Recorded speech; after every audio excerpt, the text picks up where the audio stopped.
On today's Locked On Bucks, we recap the final game before the All-Star break, a total reversal from last year for the Bucks, and some positives that we've seen from the new players. We have a lot of optimism going into the second half. We'll open up that conversation coming up after this on Locked On Bucks.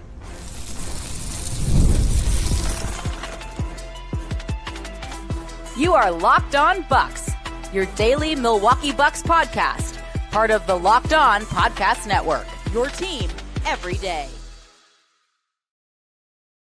Welcome into Locked On Bucks. I'm Justin Garcia, joined as always by Camille Davis. We thank you for making this your first listen of the day and for checking out the Locked On Bucks newsletter, opening up your day with the free newsletter in your inbox every single morning. If you have not signed up yet, you can do so for free at lockedondaily.com and get your day started with the all-new and free Locked On Bucks newsletter.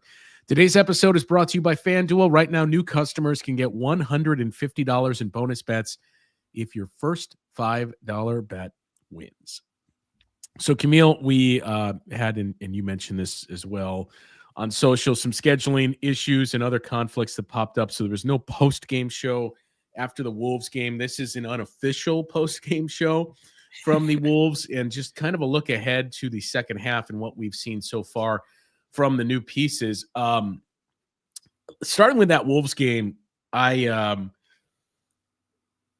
before the game on one of the radio pregame shows I was doing, I stopped short of guaranteeing it, but if you listen to my inflection and the words that I used, I was 95% confident they were going to win this game, because it was almost what we saw last year in inverse against the Memphis Grizzlies. I think that was the G.G. Jackson breakout game where everybody was out for Memphis and the Bucks were, hey, let's just go into the All-Star break on a high note, and you lose by, I think, 3 or so to the Grizzlies where they had no one. These games are tough for a number of reasons. And number one, it was not the Wolves' final game before the All-Star break, so there's still a chance of, we let this one slip away, we can get it back the next day, granted against the Thunder, which they did. Yeah. But also, you know, we talked about it before, and I forget the game, but the Bucks had this exact scenario they were up against. It's tough to get up for these games when you look across the sideline and you see out. And if you're the Wolves, you're seeing, oh, Giannis is out, Dame is out. Okay. They don't have Chris Middleton anymore. Like, we got this. And I think that's a lot of what we saw. Part of it too was solid play from some of the new additions to this team. But I was just very confident of, these tend to go the way that you wouldn't figure when that's the case. And also, these are arguably Doc Rivers' best moments. I don't think it was, hey, Doc, diagram the win, but throughout his career, he's done really well when the chips are down, in terms of players out and things like that. That's where he's kind of been at his best.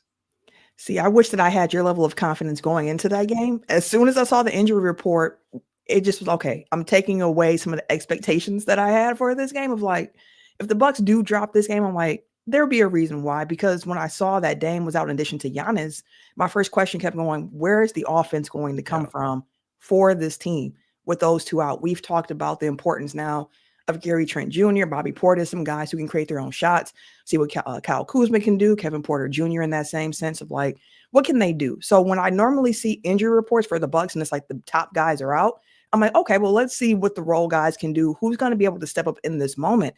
And I was pleasantly surprised. Gary Trent Jr. came through and did a lot of what I thought that he would do in that situation.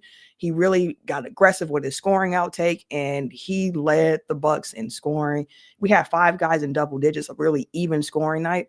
Kyle Kuzma got to be first option Kuz, got to see what that looks like a little bit for him. And Kevin Porter Jr. played some really key moments for this team coming off the bench and had a really timely basket at the end of the game. And he played some active defense at the end of the game as well. So when looking at it, it was one of those wins where when you walk away from it, you're just like, I'm still not exactly sure how the Bucks did this, but I'm really impressed that they were able to, because the Wolves missed just a lot of shots and the Bucks were able to stay connected, play defense when it really got down to it, and pleasantly surprised me. That's the way you want to go into break. You feel good going into break on that type of note, especially without Giannis and Dame. the other component of it too was the team that they were playing. And like, I don't mean this to say, hey, the Timberwolves suck, but if you're going up against the Celtics in that scenario, or the Cavs, the way they've played this year, the Thunder, the Timberwolves, this version of the group trends more towards an unserious team. Some of the complaints we've had about the Bucks in the past. So like all of these things merged for me to feel pretty confident they were going to win this game. And you mentioned Kyle Kuzma, what we've seen from him so far. We've seen the largest sample size from Kuz of all the new additions. We've yet to see Jericho Sims. It's still 4 games that we're talking about. Mm-hmm. That I think overall you have to leave pretty happy about what he's given you, albeit a very small sample size of 4 games. But it was very polarizing at the time, and we've had the conversation before too. The humor behind the fact that you had a large contingency of not only Bucks fans but outsiders who would be quick to tell you Chris Middleton's washed, it's over. And as soon as the Bucks move on from him and get younger and get a better contract and get a guy that by the numbers has fit this role of, third or fourth option role player type in the past on a championship team, and it immediately becomes, well, this guy sucks. And well, I'd rather have Chris Middleton if that was the case. But that's what's stood out to me the most. We can't scream it loud enough. It's 4 games. We need to see more of this, and we need to see this in April and May and hopefully June as well. That's the other big question I have. But so far, Kyle Kuzma has done everything you could have hoped for. He's screen setting. His rebounding has been incredible. Yeah. This group so far. Chris Middleton was the conductor of the tough shot express. Kyle Kuzma is more the unorthodox shot guy that it somehow falls for him too. But his passing and his playmaking ability, not that he's on the level of a Dame or Giannis, but just the fact that there's anything in there at all is what surprised me the most. Truly, truly. And his passing ability, I mentioned, it just stands out to me. Not even I want to see Kyle Kuzma initiating offense, but if you move the ball, he knows how to move the ball. He's adapted using pump or pass fakes. He just likes to move the ball. And he's also somebody who likes that go-ahead pass. He does not have any hesitancy of just launching that mug down the court and getting the ball in his teammates' hands so they can make something out of it really quickly, which I also really like to see from Kuzma. The rebounding, would he have 13 rebounds against the Wolves or something like that? His play also is part of why I believe we haven't seen Jericho Sims, because Doc and the staff kind of look at Kuz as a third big as well, even though when fully healthy, Kuz is going to slot in as the starting small forward next to Giannis and next to Brook. But he's someone who can play the 4. And as we saw against the Wolves, that's the position that he was there to play. So if that's the case, and Doc still likes to use the 3-man big rotation, Jericho Sims is still going to be kind of on the outside looking in that situation. But Kuz is rebounding. That makes me even more excited for when Giannis comes back, to see those two next to each other and see if they can actually kind of unlock some of those small ball lineups, which small in a certain sense, but Giannis is a 7-footer, 6'11", whatever he wants to call it. But Kuz is 6'9", 6'10". So you still have bigger guys out there, but you're able to play a lot faster. We've seen how Kuz can push the ball. We've seen Kuz in transition. He likes to run. Giannis likes to run. And from his first 4 games, that's what makes me the most excited about Giannis coming back, is seeing what those two can look like if they are the front court for the team. There's some Kuzma rebounding numbers I want to touch on after the break here. And what you mentioned about Jericho Sims and why we haven't seen him yet, I do think that's a part of it. I think there's another big piece of this as well. So we'll get into that conversation and what we've seen from the other new addition to the Bucks and Kevin Porter Jr. coming up after the break here on Locked On Bucks. This next segment of Locked On Bucks is brought to you by DoorDash. As NBA fans are getting ready, they hear the swoosh. It means you save. Thanks to DoorDash, every time a player drops 50 or more points in a game, you score a huge deal the next day. It's simple. When any player scores 50 or more during this 24-25 NBA regular season, Dash Pass members get 50% off an order up to $10 off the next day from noon to midnight, whether it's a game day feast, if you're looking forward to regrouping after the All-Star game here. The 50-point performance helps you celebrate by ordering wings, pizzas, burgers, all from your favorite spot, delivered directly to your door. Or late night cravings if you just watched that performance and now you want to celebrate with some of the aforementioned categories. That's where that 50-point performance comes into play. Sign up for Dash Pass and be ready to save. When any player scores 50 or more in a game, Dash Pass members get 50% off an order the next day, up to $10 off. Just use the promo code NBA50 from noon to midnight after a 50-point game on eligible orders at participating merchants. Must have an active Dash Pass account. Terms apply. Visit DoorDash.com to learn more. So you mentioned not seeing Jericho Sims yet, and I do agree that I think that's part of it, and we've heard routinely Doc Rivers saying the size of their front court with Kuz. And another thing that you mentioned too, of however big Giannis is, like Doc used that same verbiage too. I don't know what Giannis is, but Brooks 7 feet and Kuz is 6'9", 6'10". Giannis is 7 feet as well.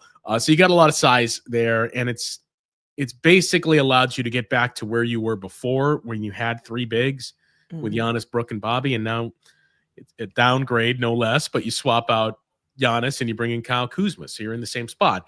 The other thing I think is a big part of it is this defensive system relies on their bigs, protecting the rim and being in the right spot, knowing where they are. Doc has said routinely, we revamped our defense and completely changed it, and the importance of having guys in the right spot, I think that's the biggest part of this, that it's just not that Jericho Sims doesn't know what to do, but like we need to drill this in and we need to make sure you know what your assignments are.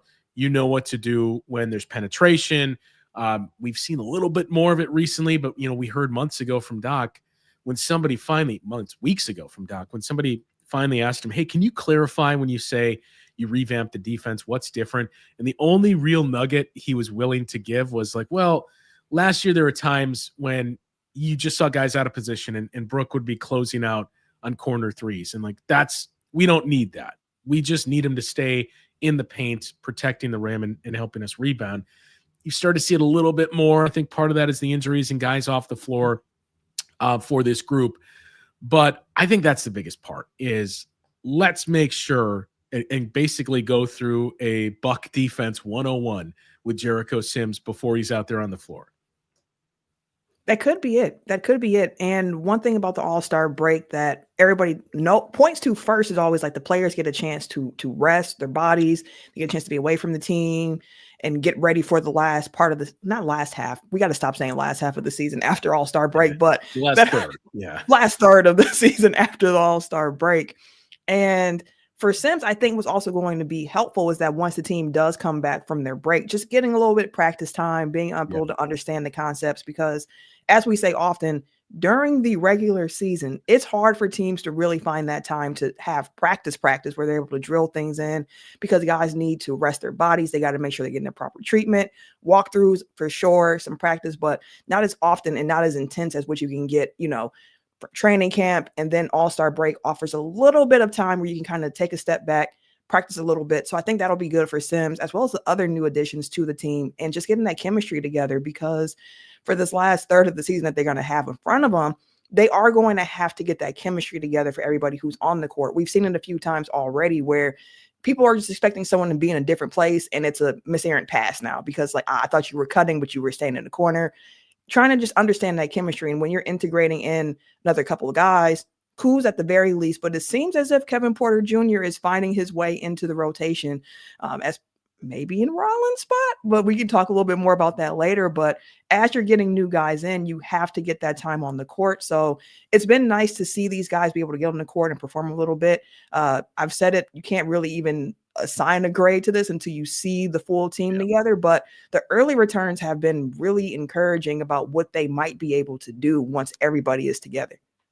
Yeah, and they will have a practice on Wednesday. I mean, that's the other benefit of opening up your post-break schedule at home is everybody gets into the home city a day or so before, and then you got a game Thursday. So you'll have one opportunity there I wouldn't be shocked if guys like Jericho Sims and Kevin Porter Jr. are in Milwaukee a day or two earlier than that as well, and just at the facility.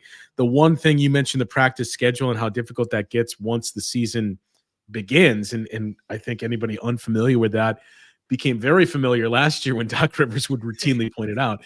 But the Bucks have, and granted, this is not a practice, so that's the caveat, is you're not getting the same you would from a full-on practice, but we've seen more and more this year in games where the Bucks are on a back-to-back or they don't have a morning shoot-around.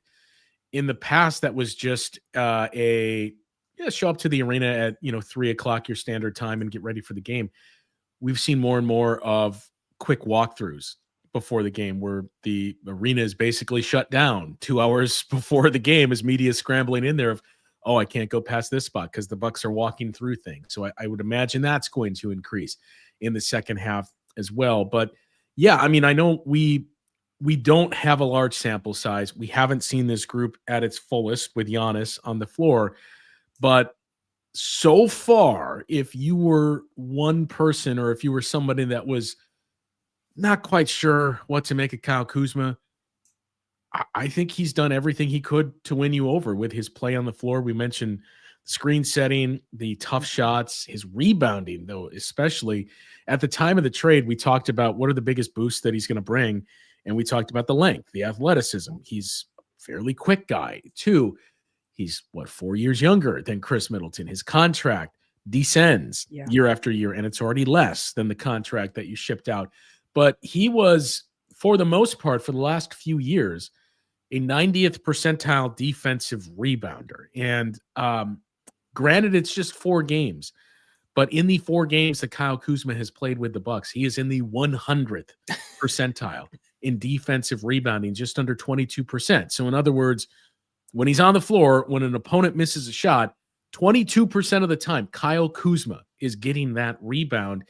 And that's the biggest thing that's going to play into the defense for the Bucks. We've seen a couple of games in this last week alone where your inability to close out the possession, it gives second chance points. It leads to points in the paint. And the more it pops up, you give an opponent 3 cracks at it, they're going to score, and they're usually going to score 3. So that's one way to really fix your defense. And that's when the Bucks defense was clicking, when they were rebounding the ball, closing out possessions. That's when, this group was the 8th or 7th best defense in the league. So to get that back there with Giannis, who has the ability to do the same as well, with Brook Lopez, who's going to create those rebounding opportunities, that's the biggest thing that's jumped out to me so far.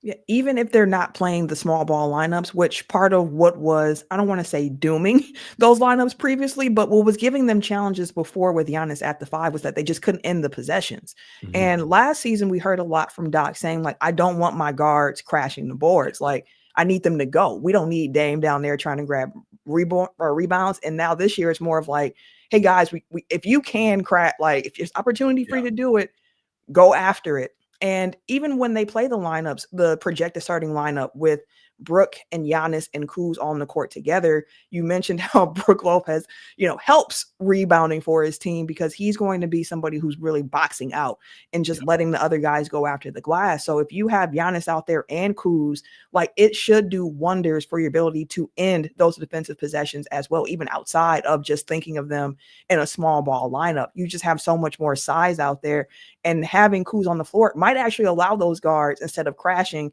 just go ahead and actually get back how we initially envisioned this going. Go ahead, get back. Don't worry about crashing as hard as you did before, because we trust in Kuz and Giannis and Brook to be able to handle that. So that's a really big part of it for them defensively.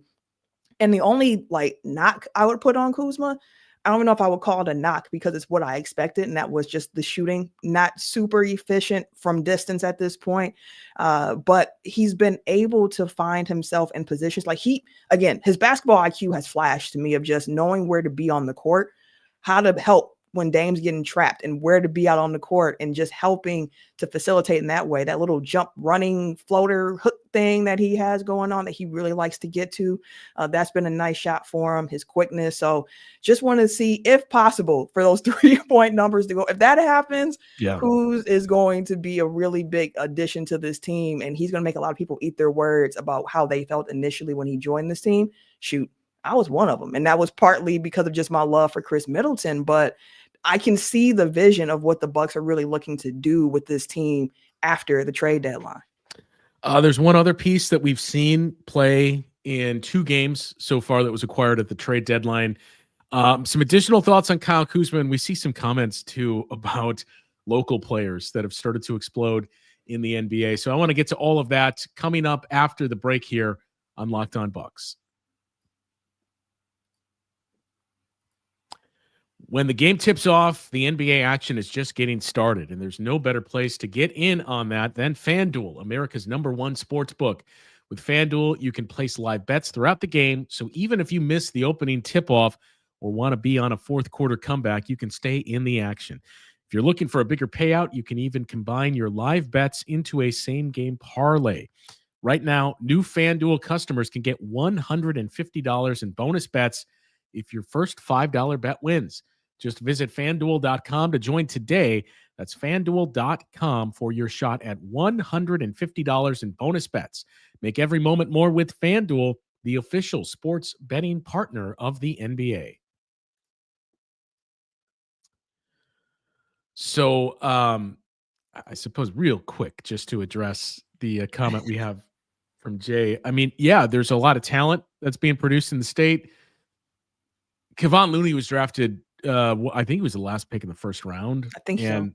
I believe that was the year the Bucks took Rashad Vaughn. I'm not trying to argue that that was a better pick, but nobody viewed Kevon Looney as a fringe lottery type of pick. That was 17 or 18 that the Bucks picked Rashad Vaughn. So there's that one. Jalen Johnson, Tyrese Halliburton, Tyler Hero. These are all lottery picks that the Bucks had no chance at getting. So yeah, I would love if any of those guys were on the Milwaukee Bucks, but it's not like these were free agents they passed on, or the Bucks are a college team that opted not to recruit those players. Kevin Porter Jr., Camille. So, and like, actually, let's finish this point on Kyle Kuzma. I have, and you've said it as well, and very pleasantly, I don't know about surprised. I've just been pleased with what I've seen from Kyle Kuzma so far. The big question that's out there, and why, we asked in the title of the show, are the Bucks better in the short term and long term now after the trade deadline? We don't have an answer on that yet. They are better in the long term. The short term still remains to be seen, and I think it's for one reason alone. You need to see that this works in the playoffs. Granted, there was a big question, and that big question mark hanging over the team and Chris Middleton was, is there going to be health in the playoffs? Mm-hmm. Assuming there was, that works. Like, go back to the series last year against the Pacers, some other performances that Chris has had along the way. He's a proven, in the 82 versus 16 conversation, Chris is a proven 16 player. Mm-hmm. I know Kyle Kuzma was on a championship team with the Lakers. I am not going to diminish the Lakers winning a bubble title because people tried to do the same thing to the Bucks. But that was basically it. He's played 26 career playoff games. 21 of them came in the bubble with the Lakers.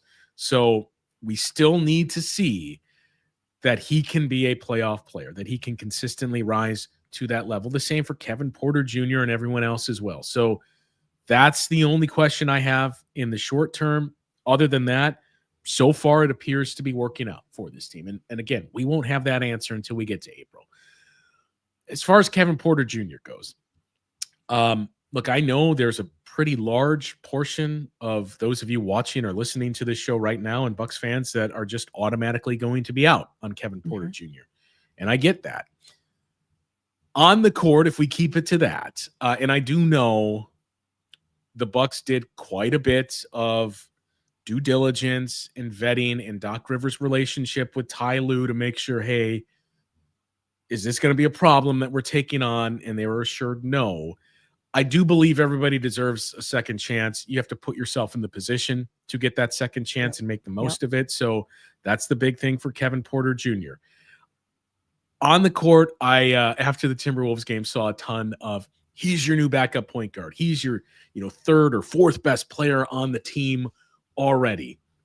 Let's slow down there. Like, I will say this. It was undoubtedly a win in that trade to move off of Marjon Beauchamp, somebody you already declined that fourth-year player option on, and essentially said, you don't have a place on this team. We're moving on from you. You decline that option. You're not going to re-sign that player in the offseason. So to say we're not moving forward with Marjon Beauchamp and turn him into a player as talented as Kevin Porter Jr. and somebody that could fill a spot the Bucks were sorely lacking, granted not a true point guard, but somebody that could take on some of those responsibilities.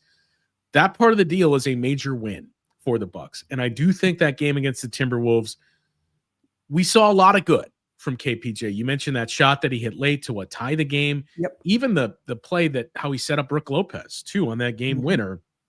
The defense, I saw a lot of screen grabs, and man, he's locking down Anthony Edwards. Like, yeah, I saw a few plays in there where he played pretty good defense on him. I saw a few plays in there where he left his feet and maybe got beat in the first step. But overall, they didn't have a player like that on the roster. So I'm curious to see how this pans out. And most importantly, has he moved past Ryan Rollins? Because while we said that game a little ambiguous for KPJ, it was good. There were moments where it maybe wasn't so good, but overall, it was a good game. It was much better than the game we saw from Ryan Rollins. And that, unfortunately, has kind of been the trend of late for Rollins. Yeah, which is unfortunate. Small sample size with Kevin Porter Jr., so I don't like to judge things off of solely one game and one game only of like, now, after this game, there's no question, like it has to be Kevin Porter Jr. over Ryan Rollins because it's one game. It's one game. It's one situation. But the other side of that is that we've been seeing Rollins consistently, and I'm not sure if it's the shoulder or what the situation is with him, but his play as of late hasn't been what we saw earlier on in the season. So for Kevin Porter Jr., with him coming in, it's another option to throw out there and be like, hey, we'll see if this can work. In the Wolves game, it worked. And you mentioned how there were some possessions defensively where he leaves his feet and he's not necessarily in the best guarding position, but because he's so athletic and he's so quick, even in situations where he gets beat, he tends to have a really quick reaction time to get back into the play, which is something that you love to see, especially given the team that we've had the last year. I think Brooks said they've been experienced over the last few years here, but Kevin Porter Jr. has a different dynamic there for him. So it'll be interesting to see going forward how those minutes shake out, because we also know that Doc Rivers likes to employ a 9-man rotation. Yeah. Ryan Rollins was already the 10th guy in the 9-man rotation. Yeah. And you sub out Chris, you bring in Kuz. So Kuz is in that spot of someone who's going to be in that 9-man rotation. We've had Kevin Porter Jr. be able to have these minutes to play in the games because there's no Giannis as well. So once Giannis comes back, theoretically, then I would assume that means Taurean Prince is heading back to the bench. And then your first 4 guys off the bench are now Taurean Prince, Bobby Portis, Gary Trent Jr., and AJ Green. So it'll be really interesting to see if he stretches that out to a 10-man rotation, if we start to see less of AJ Green along the way to kind of help get Kevin Porter Jr. in the lineup. It'll be interesting to see just how that dynamic goes with the rotation as a full, healthy rotation for this team. Yeah, and if you're watching on YouTube, we have a lot of the similar comments, but we put one up on the screen, and I think that's kind of where most of us are at, too. He's certainly a more athletic and more explosive player than Ryan Rollins. Has more scoring capability as well, but it's 2 games. We need to see more from Kevin Porter Jr. The rotation piece, too, the Bucks played 9 in the game against the Timberwolves in a game that they were playing without Giannis and without Damian Lillard. So, if you do the math, and to your point of we see the Bucks basically playing 9 under Doc Rivers, 2 guys got to come out. And you wonder what that means for Ryan Rollins, because it does seem like it's going to come down to Ryan Rollins and Kevin Porter Jr. But I also wonder, given the size and the wingspan that Kevin Porter Jr. has. Camille, we've spent so much time talking about KPJ versus Ryan Rollins. I do wonder if Andre Jackson Jr. is in that mix as well. And especially, we haven't seen any updates on the wrist, but took a pretty hard fall, returned to the game with the wrist taped up. That's something to at least monitor. But look, we've had the conversation. I don't want to beat a dead horse here, but we've talked about it all throughout the year. The minutes have consistently remained around 12, 13 for Ajax, and a bulk of those, 3/4 of them, are coming in the first half of games. That as you get into the playoffs and the schedule the Bucks have in the second half, where you talk about the defensive teams they're up against and just the level of competition, it's going to be tougher and tougher without consistent offense to keep Andre Jackson Jr. on the floor. So I do wonder if that's parts of the Kevin Porter Jr. move as well. It could be. And I do want to give some love to Andre Jackson Jr., and especially in that Wolves game, because he was somebody who was being a little bit more aggressive with his shot. When he had a chance to shoot from three, he knocked down one of his attempts there. Just seeing him put the ball on the floor, getting to the rim, the little floater thing that he has going on in his game as well. The progression for his offensive game has been slowly coming along. But that's something I think off season more so for Andre Jackson Jr. than anything else that we're going to see in season from him. But as things currently shake out, it's got to be on the table, and it could just be matchup dependent as well. Of like, is this a bigger offensive player that the Bucks are looking to guard? In that situation, let's throw out Andre Jackson Jr. on him, see what he can do. If it's not working, let's see what Kevin Porter Jr. can have. And one closing thought on just the team now after the deadline, and we said it coming into this season as well, it's just like the Bucks have a few more options to throw out there than they did last season. Last season, you were pretty much stuck with your top guys in the rotation, no matter what that case was going to be. And the team as currently constructed, we've already talked about, is Rollins going to get minutes? Is how Kevin Porter Jr. find his way into the rotation? Jericho Sims hasn't even played yet, but he offers a different dynamic for the bigs on this Bucks team that they haven't had. And I think being able to throw different punches is going to come in handy for this team. And I like that they have more options than what they had last year at this time of how you can play in different matchups. Because one thing about the playoffs too that we have talked about before, and I like to point to, is every series ain't going to be for everyone. Of course, you're going to have your core guys where it's of course, Giannis, of course, Dame. You're going to see these guys in certain series. But if a series dictates, like we saw there in the championship run where against Brooklyn, no Bobby Portis, it just wasn't a Bobby Portis series. Having the different options to throw should help the Bucks out come playoff time, assuming they get there healthy, so on and so forth.